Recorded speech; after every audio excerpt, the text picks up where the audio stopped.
ರಾಜ್ಯದಲ್ಲಿ ಒಳ ಮೀಸಲಾತಿ ಜಾರಿ ಮಾಡುವಲ್ಲಿ ಸರ್ಕಾರ ತೋರುತ್ತಿರುವ ವಿಳಂಬ ಧೋರಣೆಯನ್ನ ಖಂಡಿಸಿ ಮಾದಿಗ ಹಾಗೂ ಮಾದಿಗ ಉಪಜಾತಿಗಳ ಸಂಘಟನೆಗಳ ಒಕ್ಕೂಟ ಸಮಿತಿಯಿಂದ ಶನಿವಾರ ದಿವಸ ಶಾಸಕರ ಕಚೇರಿ ಎದುರು ತಮಟೆ ಬಾರಿಸುವ ಮೂಲಕ ಪ್ರತಿಭಟನೆ ನಡೆಸಿದರು. ಈ ವೇಳೆ ಮುಖಂಡ ಶಿವು ಪೂಜಾರ್ ಮಾತನಾಡಿ, ಸುಪ್ರೀಂ ಕೋರ್ಟ್ ಒಳ ಮೀಸಲಾತಿ ಜಾರಿಗೊಳಿಸುವಂತೆ ರಾಜ್ಯ ಸರ್ಕಾರಕ್ಕೆ ಅಧಿಕಾರ ನೀಡದೆ, ಆದರೆ ರಾಜ್ಯ ಸರ್ಕಾರ ಮಾತ್ರ ಜಾರಿಗೊಳಿಸದೆ ನ್ಯಾಯಮೂರ್ತಿ ನಾಗಮೋಹನ ದಾಸ್ ನೇತೃತ್ವದಲ್ಲಿ ಆಯೋಗವನ್ನ ರಚಿಸಿ ಆಯೋಗಕ್ಕೆ ಸರಿಯಾದ ಮಾರ್ಗಸೂಚಿ ನೀಡದೆ ಸಮಯ ಹರಣ ಮಾಡುತ್ತಿದ್ದಾರೆ ಎಂದರು.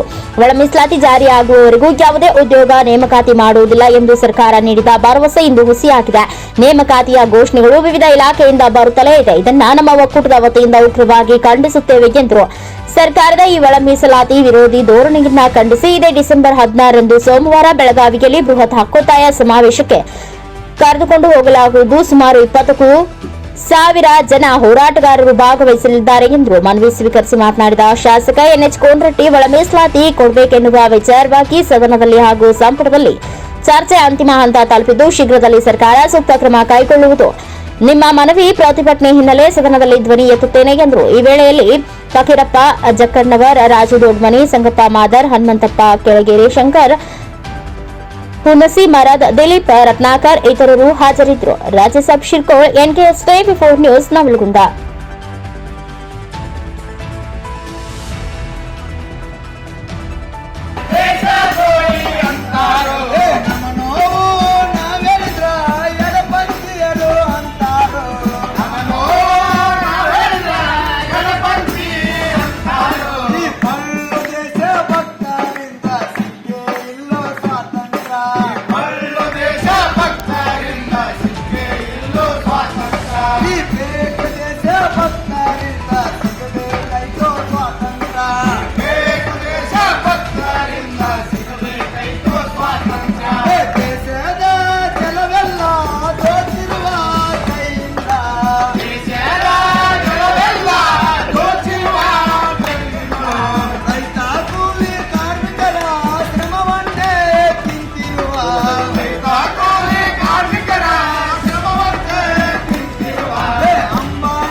ಅದಕ್ಕೆ ಇನ್ನೂ ನೀವು ನಮ್ಮ ಮುಂದಕ್ಕೆ ಹಾಕ್ಬಾರ್ದು.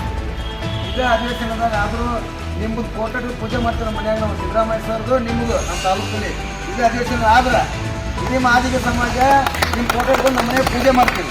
ಯಾಕಂದ್ರೆ ಅಷ್ಟು ನೋವಾಗಿತ್ತು. ದಯಮಾಡಿ ಇದನ್ನು ನೀವು ಆ ಅಧಿವೇಶನದಲ್ಲಿ